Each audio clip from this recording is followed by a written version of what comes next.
ప్రేక్షకులకి ఆ లలితాంబిక అమ్మవారి యొక్క అనుగ్రహం పరిపూర్ణంగా కలగాలని మనస్ఫూర్తిగా కోరుకుంటూ మనం ఈ క్రోధినామ సంవత్సరంలో ద్వాదశ రాసుల వారికి వీలైతే ద్వాదశ లగ్నాల నుంచి చూసుకోండి, లగ్నం తెలియని వారు రాసి చూసుకోవచ్చు.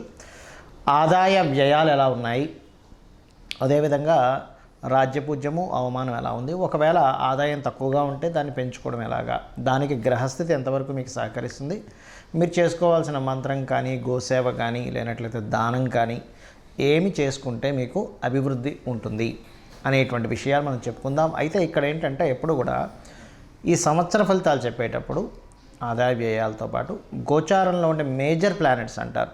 అంటే slow moving planets, fast moving planets ఉంటాయి. అంటే త్వరగా నెలకి 25 రోజులకి 45 రోజులకి జరిగిపోయే ప్లానెట్స్ కొన్ని ఉంటాయి. అంటే రవి, కుజుడు, శుక్రుడు, బుధుడు వీళ్ళు. ఇక చంద్రుడు అయితే 2.5 రోజులకు మారిపోతూ ఉంటాడు ఒక్కో రాశి. కానీ మేజర్గా మనల్ని రూల్ చేసేటువంటిది జీవకారకుడైనటువంటి గురువు, కర్మకారకుడైనటువంటి శనిశ్చరుడు, అదేవిధంగా కాలానికి కారకుడైన రాహువు, మోక్షానికి కారకుడైన కేతువుని ప్రధానంగా మనం తీసుకుంటాం. ఈ మోక్షానికి కారకుడైన కేతువు ప్రస్తుతం ఈ సంవత్సరం అంతా కూడా మనకి కన్యారాశిలో ఉంటాడు. కాలానికి కారకుడైనటువంటి రాహు మీనరాశిలోని, మరియు జీవకారకుడైన గురువు మాత్రం మే 2వ తేదీ వరకు మేషంలో ఉంటూ దాని తర్వాత వృషభంలోకి మారుతున్నాడు. ఇక శని భగవానుడు అయితే మారట్లేదు, కానీ మనకి జూన్ జూలై మాసాల నుంచి ఒక 4.5 నెలలు మాత్రం కొద్దిగా వక్రిస్తాడు. కుంభంలో ఉన్న శని వక్రిస్తాడు. అదేవిధంగా సెప్టెంబర్ అక్టోబర్, అంటే ఆల్మోస్ట్ సెప్టెంబర్ ఎండింగ్ అక్టోబర్ ఆ టైం నుంచి ఒక 4.5 నెలల పాటు గురువు కూడా వక్రిస్తాడు. సో మనం ఈ గ్రహాల యొక్క స్థితిని మరియు ఈ వక్రగతిని, ఈ మేజర్ ప్లానెట్స్ యొక్క స్థితిని, అదేవిధంగా వీటితో పాటు మనకి ఈ క్రోధినామ సంవత్సరంలో పర్టికులర్గా ఈ సంవత్సరం రాజు కుజుడైనందుకు, మరియు అదేవిధంగా కుజుడు సంచారం మనకి శనిని రాహుని కలుపుకొని వెళ్తున్నందుకు కూడా ఏం జరుగుతాయనేటువంటి విషయాలు కూడా నేను మీకు ఎండింగ్లో చెప్తాను. కాబట్టి మనం ఒక్కొక్కటి తెలుసుకొని ఆ అమ్మవారి యొక్క అనుగ్రహాన్ని పొందుదాం. సింహ లగ్నము, లగ్నం తెలియని వారు రాశి నుంచి చూసుకోండి. అయితే ఈ సింహం వారికి ఈ సంవత్సరం ఆదాయము, వ్యయము, రాజ్యపూజ్యము, అవమానం ఎలా ఉంది చూసుకుంటూ దాన్ని మనం ఏ రకంగా మార్చుకోగలం అనేది తెలుసుకుందాం. సింహం వారికి కన్నా చూసుకుంటే 2 అండి ఆదాయం, వ్యయం 14. అంటే ఆదాయం పడిపోతుందా, ఏం టెన్షన్ పడకండి, మార్గం చెప్తాను. మీ జన్మజాతకంలో కూడా బాగా డౌన్ఫాల్ ఉంటే దానికి కూడా మన మార్గం ఉంటుంది, ఏం టెన్షన్ పడాల్సిన పని ఏమీ లేదు. మీ జన్మజాతకంలో ఇంకా ఆదాయం తగ్గే ఛాన్సే లేదు. ధనాధిపతి మహాదశలు నడుస్తుంది, అంటే ధనాన్ని ఇచ్చే మహాదశలు నడుస్తుంది. ధనాధిపతి మహాదశ నడుస్తే డబ్బులు రావాలని రూల్ లేదు. ధనాన్ని ఇచ్చే మహాదశ నడుస్తుంది అనుకోండి, మీరు ఈ 2-14 గురించి టెన్షన్ ఏం పడాల్సిన పని లేదు, గుర్తుపెట్టుకోండి. అయితే నేను మీకు ఇక్కడ ఆదాయం పెరిగే మార్గం ముందు చెప్పి దాని తర్వాత మిగతా అంశాల్లోకి వెళ్దాం. ఆదాయ స్థానం అంటే ధనస్థానం 2వ స్థానంలో ఉంటుంది. ఈ ధనస్థానంలో కేతు ఉన్నాడు. అందుకని మీరు ఏం చేయాలి, ఏ ట్రాన్సాక్షన్ జరిగినా మీరు గుర్తుపెట్టుకోండి, ₹1 చాక్లెట్ కొంటున్నాం ఏదైనా షాప్కి వెళ్ళి, లేదా ఎవరి దగ్గర నుంచైనా ఒక ₹10 వచ్చింది, లేదా ఒక వర్క్ చేసినందుకు డబ్బులు వచ్చాయి, తీసుకున్న ప్రతిసారి, ఇచ్చే ప్రతిసారి గణపతిని తలుచుకోండి. ఏమని తలుచుకుంటారంటే, స్వామి నీ యొక్క అనుగ్రహంతో నాకు ఈ డబ్బులు వచ్చాయి అనుకోండి. నువ్వు నాకు ఇచ్చిన డబ్బుల వల్లే నేను ఈ మాత్రం నేను ఖర్చు పెట్టగలుగుతున్నాను అనుకోండి. ఇచ్చేటప్పుడు ఖర్చు పెట్టగలగడానికి నువ్వే కారణం, నాకు ఇది రావడానికి నువ్వే కారణం తండ్రి అని మనసులో అనుకొని మీరు చేయండి. ₹1 కూడా మీకు ఇబ్బంది కలగకుండా ఉంటుంది, గుర్తుపెట్టుకోండి. ఇబ్బంది అనేటువంటిది రాకుండా ఆ స్వామివారు చూసుకుంటారు. అలాగే వ్యయం 14 ఉంది. 14 వ్యయం ఉంది, ఎలాగా అని మనం టెన్షన్ పడుతుంటాం. ఏం టెన్షన్ పడాల్సిన పని లేదు. బియ్యము దానంగా ఇవ్వడం లేదా మినుములు దానంగా ఇవ్వడం కనుక చేయగలిగితే వ్యయం తగ్గుతుంది మీకు.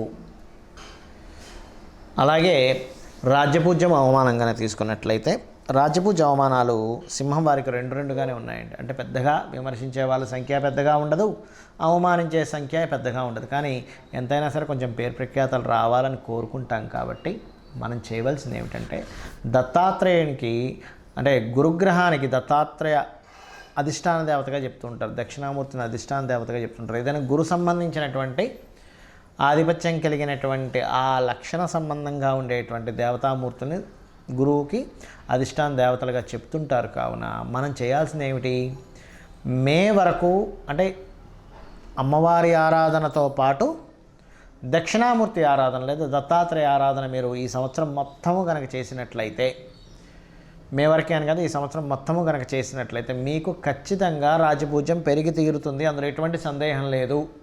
ఇది గుర్తుపెట్టుకోండి. ఈ కేవలం రాజపూజ్యం పెరగడమే కాకుండా ఫైనాన్షియల్ గ్రోత్తో పాటు, ఎందుకంటే టెన్షన్ పడాల్సిన అవసరం లేదు, 2లో కేతు ఉంది కదా అని.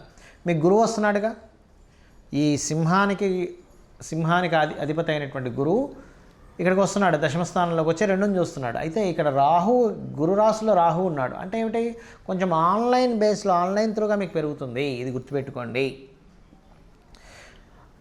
రాజపూజ్యము, అవమానము, ఆదాయము, వ్యయాల గురించి మనం మాట్లాడుకున్నాం. ఇక మిగతా అంశాలు ఎలా ఉంటాయి ఈ సంవత్సరం. కాస్త సంవత్సరం ప్రారంభంలో, అంటే ఇంకా క్రోధీనామ సంవత్సరం రాకముందే కొంచెం మీ యొక్క రాస్యాధిపతి, మీ యొక్క లగ్నాధిపతి అనుకోండి, రాస్యాధిపతి అనుకోండి, కొంచెం శనితోని రాహుతోని కనెక్ట్ అయి వెళ్తున్నాడు. దీనివల్ల ఏం జరుగుతుంది, కొంచెం మీకు ఈ యొక్క విషయాల్లో, ఏ విషయాల్లో అంటే క్లియర్గా అర్థం చేసుకోండి. సమాజంలో శత్రువులతోని కొన్ని చూడండి, ఒక్కోసారి తొందరగా దిష్టి తగిలేవారు, వారికి కొంచెం ఇబ్బంది వస్తుంది. కాబట్టి దీనికి ఏం చేయాలి, చండీ వినండి చాలు. చండీ విన్నారా, అమ్మవారు చక్కగా మిమ్మల్ని కాపాడుతుంది. ఏమి టెన్షన్ పడాల్సిన అవసరం లేదు. ఇక ఈ సంవత్సరం ప్రధానంగా మీకు కొంతవరకు చూసుకుంటే భూయోగము, గృహయోగము, వాహన యోగాలు అధికంగా చూపిస్తున్నాయి. సంతాన సంబంధించినటువంటి విషయంలో కూడా చాలా అనుకూలంగా ఉంటుంది ఈ సంవత్సరం సింహరాశి వారికి. కాకపోతే ఇక్కడ పర్టికులర్గా 7వ స్థానంలో శని భగవానుడు ఉన్నాడు కాబట్టి కొంచెం పార్ట్నర్స్ ద్వారా కొంత స్ట్రెస్ రావడం కానివ్వండి, అదేవిధంగా మీ యొక్క జీవిత భాగస్వామి, గుర్తుపెట్టుకోండి, మీ యొక్క జీవిత భాగస్వామి మూలంగా కొంత స్ట్రెస్ ఉండడం కానివ్వండి, లైఫ్ పార్ట్నరు, బిజినెస్ పార్ట్నర్స్తో కొంత స్ట్రెస్ ఉండడం, వివాహం కోసం ప్రయత్నం చేస్తుంటే కొంత స్ట్రెస్ అవ్వడం జరుగుతూ ఉంటుంది. No need to worry. మీరు ఎటువంటి ఇన్వెస్ట్మెంట్స్ అయినా మే లోపల చేయండి. మంగళవారాలు ప్రత్యేకంగా మీరు ఎవరికి ధనం ఇవ్వకండి. ఇన్వెస్ట్మెంట్ చేసేటప్పుడు గురువారం కానీ లేకపోతే అదేవిధంగా సోమవారాలు ఇన్వెస్ట్మెంట్స్ అనేటువంటివి ఈ సంవత్సరం మీకు బాగుంటాయి. అయితే మీ జన్మజాతకంలో వేటిలో ఇన్వెస్ట్మెంట్ చేయాలని మీ పర్సనల్ చార్ట్లో ఉంటుంది, అది కూడా మీరు ఒకసారి పరీక్షించి చూసుకోండి. ఇక మీరు చేయవలసిన దేవతారాధన గణపతిని, దత్తాత్రేయుని చేసుకోండి, అన్ని విధాలా బాగుంటుంది. క్రోధినామ సంవత్సరము ఇక్కడ ప్రపంచవ్యాప్తంగా కానివ్వండి, దేశవ్యాప్తంగా కానివ్వండి, సంవత్సరానికంటూ ఒక లక్షణం ఉంటుంది. ఈ సంవత్సరం రాజైన దాన్ని బట్టి ఒక లక్షణం ఉంటుంది. గ్రహాల యొక్క స్థితిని బట్టి కొన్ని సంఘటనలు జరుగుతాయి. అయితే ఈ క్రోధినామ సంవత్సరం ఎంటర్ అవ్వకముందే కుజుడి యొక్క ప్రభావం పెరుగుతుంది అనేటువంటి చూపిస్తుంది.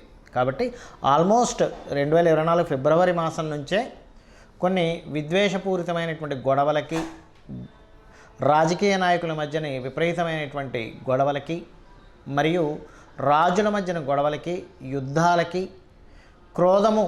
క్రోధి అంటే క్రోధం, కోపం పెట్టుకోవడం, చిన్న మిస్అండర్స్టాండింగ్స్ చేసుకోవడం, ఇటువంటి నామ సంవత్సరం ఇది. కాబట్టి దేశాల మధ్య, ప్రాంతాల మధ్య, మతాల మధ్య అనవసరమైనటువంటి విద్వేషాలు కలిగించేటువంటి సంవత్సరంగా చూపిస్తూ, ఇది కుజుడి యొక్క సంచారం. దీనివల్ల కుజుడు ఎవరికి కారకుడు అని చెప్పి తీసుకుంటే మిలిటరీకి, అందులో అంటే డిఫెన్స్ వారికి, పోలీస్ డిపార్ట్మెంట్ వారికి, రక్షణ వీటిని కల్పించేటువంటి వారికి. అంటే ఏంటి, ఈ సరిహద్దుల దగ్గర కొంత జాగ్రత్తగా ఉండాలి. అనవసరమైన గొడవలకు సంబంధించిన విషయంలో ఇక్కడ ఏదైనా గొడవలు జరుగుతాయి, అనవసరమైనటువంటి అవుతాయన్నప్పుడు కొంత జాగ్రత్తగా ఉండాలి, గుర్తుపెట్టుకోండి. కాబట్టి ఈ క్రోధినామ సంవత్సరంలో అందరూ చేసుకోవాల్సింది ఏంటి, ఇటువంటి గొడవలు మనం ఏమీ ఇబ్బంది పడకుండా ఉండాలి అంటే ముఖ్యంగా గుర్తుపెట్టుకోండి, కుజుడు రాజు అయ్యాడు కాబట్టి కుజగ్రహానికి, శని రాహుగ్రహాల దగ్గర దీపారాధన చేయండి. చేసినట్లయితే అనవసరమైన గొడవలు బయట జరిగే ఛాన్సెస్ ఎక్కువగా ఉన్నాయి. కాబట్టి మీరు వెళ్ళి అనవసరంగా అందులో ఇరుక్కొని అందులో ఇబ్బంది పడకుండా మీరు సేఫ్గా ఉంటారు ఫస్ట్. అదేవిధంగా రాజుల మధ్య, రాజకీయాల నాయకుల మధ్య, రాజ్యాల మధ్య గొడవలు జరిగేటువంటి ఛాన్సెస్ ఇప్పుడు ఉన్నాయి. కాబట్టి వేరే వేరే దేశాల్లో ఉండేటువంటి వారు కూడా కొంచెం ఏదైనా ఇక్కడ ఏదైనా యుద్ధం సంబంధించిన రాబోతుంది అన్నప్పుడు ఆ సరుకులు ఏవైనా మనకు చూడండి, కొంచెం యుద్ధ వాతావరణం ఉన్నప్పుడు బయటికి వెళ్ళలేని పరిస్థితి వచ్చినప్పుడు కొంచెం ఇంట్లో సరుకులు మనం స్టాక్ పెట్టుకుంటాం. ఇటువంటి విషయాల్లో చాలా అలర్ట్గా ఉండాలి. మొత్తం ప్రపంచవ్యాప్తంగా ఈ కాంబినేషన్ ఏర్పడుతుంది కావున. అలాగే మరొక విషయం ఏంటంటే, ఇక్కడ మీకు చాలామందికి జాతకం తెలియదు, డేట్ ఆఫ్ బర్త్ తెలియదండి, రాశి తెలియదు, ఏమీ తెలియదు. కానీ క్రోధినామ సంవత్సరం నాకు బాగుండాలంటే ఏం చేయాలి అంటే ఒకటే గుర్తుపెట్టుకోండి, చండీ పారాయణం, శ్రవణం చేయండి. మీరు తర్పణమో హోమమో చేయలేకపోయినా కనీసం శ్రవణం చేయండి. ఎటువంటి ఇబ్బంది రాకుండా అమ్మవారు చూసుకుంటుంది ఈ సంవత్సరం. రెండవది, మీకు దగ్గరలో గోశాల ఉన్నట్లయితే గోవులకి చక్కగా మీరు ఏం చేస్తారంటే ఏవైతే ఈ మన నువ్వులు తినిపించకూడదండి. బెల్లము, గోంగూర మరియు క్యారెట్స్, బీట్రూట్స్ లాంటివి, అదేవిధంగా గోధుమ రవ్వ ఇటువంటివి తినిపించండి. మీ గ్రహస్థితి ఎలాగున్నా సరే క్లియర్ అవుతుంది. దీంతోపాటు కుజ, శని, రాహు, కేతు గ్రహం దగ్గర కూడా దీపారాధన చేయండి. ఎందుకంటే జాతకం తెలియదు, ఏమీ తెలియదు, కానీ 6th హౌస్లో కేతు సంచరిస్తున్నాడు బుధరాశుల్లో.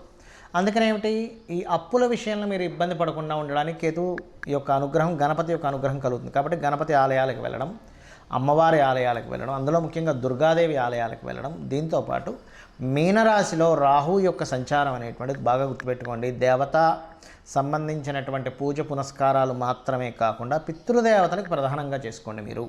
మీరు ఎంత పితృదేవతలకు చేసుకుంటారా అంత చక్కటి ఫలితాలు మీకు వస్తాయి. మీరు ఆయురారోగ్యాలతోని, సుఖ సంతోషాలతోని, ధనపరంగా ఎటువంటి ఇబ్బంది లేకుండా ఉండగలుగుతారు. గుర్తుపెట్టుకోండి. అయితే ఇక్కడ ఎవరైనా సరే గుర్తుపెట్టుకోండి, బాగా అప్పులతో ఇబ్బంది పడుతున్నారు, ఈ సంవత్సరం ఇంకా ఎక్కువ ఇబ్బంది పడుతున్నారు అనుకునేటువంటి వారికి గణపతి ఆరాధన చేస్తూ మీరు ఓం అపర్ణాయై నమః అనే మంత్రం చేయండి. ఈ సంవత్సరం ఉన్న గ్రహస్థితి బట్టి చెప్తున్నాను. ఎవరికైనా బాగా ధనపరంగా ప్రెషర్ ఎక్కువగా ఉందండి, ఒక పక్క కట్టాలి కానీ ఆ ప్రెషర్స్ నేను తట్టుకోలేకపోతున్నాను, ఫైనాన్స్ ఇంకా పెరగాలి అనుకుంటే ఓం నవవిద్రుమ బింబశ్రీ న్యక్కారి రతన చద అనే నామస్మరణ చేయండి. ఖచ్చితంగా మీకు ఫైనాన్షియల్ గ్రోత్ అనేటువంటి పెరుగుతుంది, గొడవలు తగ్గుతాయి. మరియు దీంతోపాటు మీరు ఒకటే గుర్తుపెట్టుకోండి, మనం ఇప్పటివరకు చెప్పుకున్నటువంటి ఆదాయ వ్యయాలు ఏవైతే ఉన్నాయో, రాజపూజ అవమానం ఏదైతే ఉందో, ఇది పంచాంగంలో జనరల్గా అందరికీ తీసుకునేటువంటిది. కానీ ఇలా కాకుండా మీ యొక్క పర్సనల్ చార్ట్, అంటే మీరు ఎప్పుడు పుట్టారు, ఏ సమయము, ఏ నెల, ఏ తారీఖుని, ఏ సంవత్సరంలో, ఏ ప్రాంతంలో పుట్టారనే దాన్ని తీసుకొని మీ జాతక చక్రం వేసుకొని మీ లగ్నం ఏమిటి, మీరు పుట్టినప్పుడున్న లగ్నం ఏమిటి, మీ నక్షత్రం ఏమిటి, మీ రాశి ఏమిటి, మీకు ఏ మహాదశ నడుస్తుంది, మీరు ఏ ప్రయత్నం చేస్తే మీరు చక్కగా యోగిస్తుంది, మీకు ఏ మార్గంలో మీకు ధనయోగాలు ఉన్నాయి, ఎవరి ద్వారా మీకు సహకారం ఉంది, ఏ దిశను మీరు నివసిస్తే బాగుంటుంది, అంటే తూర్పు, ఈస్ట్, వెస్ట్, నార్త్, సౌత్లో అన్నీ మంచివే, కానీ మీకేది పనికి వస్తుంది, మీ సంతాన అభివృద్ధి ఏమిటి, మీ ఉద్యోగ, వ్యాపార, ఇన్వెస్ట్మెంట్స్ రిలేటెడ్, విదేశాలకు వెళ్ళేటువంటివన్నీ కూడా మీ జన్మజాతకంలో ఉంటాయి. గుర్తుపెట్టుకోండి. ఏ సమయంలో వివాహం చేసుకుంటే మంచిది, ఏ సమయంలో చేసుకోకూడదు, ఇలాంటివి చాలా విషయాలు ఉంటాయి. మరైతే మీకు సందేహం కలగొచ్చేమండి, మరి క్రోధినామ సంవత్సరం అని ప్రతిసారి పంచాంగం ఎందుకు చదువుతామని. ఇదంతా బయట ఉండేటువంటి వాతావరణ విశేషాలు, పంట పొలాలకు సంబంధించిన విశేషాలు, బయట ఉండే గోచార విశేషాలు. ఇప్పుడు చూడండి, మనం చెప్పుకున్నాం, కాస్త యుద్ధ వాతావరణంగా ఉంది, గొడవలుగా ఉంది, అల్లర్లుగా ఉంది, మత విద్వేషాలు, అనవసరమైన విద్వేషాలు, గొడవలు రేగేటువంటి సమయం ఇది అన్నప్పుడు మనం ఏం చేస్తాం, మన పిల్లల్ని ఎక్కడికైనా పంపించేటువంటి విషయంలో, మనం ఎక్కడికైనా వెళ్ళేటువంటి విషయంలో అలర్ట్గా ఉంటాం. ఈ అలర్ట్నెస్ని చెప్పడానికి ఈ గోచార ఫలితాలు చెప్పుకుంటుంటాం. అంతేగాని మన జన్మజాతకం పనిచేయదని కాదు, మన జన్మజాతకమే ప్రధానంగా పనిచేస్తుంది. ఇక్కడ ఒకవేళ మన దాంట్లో ఉదాహరణకి ఆదాయం తక్కువగా ఉంది, చాలా తక్కువగా ఉంది, వ్యయం చాలా ఎక్కువగా ఉంది అని అన్నప్పుడు మీ జన్మజాతకంలో ధనయోగ దశలు నడుస్తున్నాయని కూడా 1% కూడా మీరు టెన్షన్ పడాల్సిన అవసరం లేదు. జస్ట్ ఆ రెమెడీస్ చేసుకుంటే క్లియర్ అవుతుంది. సో ఈ రకంగా మీరు ఈ యొక్క ఫలితాలను చూసుకుంటూ నిత్యము అమ్మవారి యొక్క ఆరాధన చేసుకొని మీరు సుఖ సంతోషాలతో వర్ధిల్లాలని మనస్ఫూర్తిగా కోరుకుంటూ శ్రీమాత్రే నమః.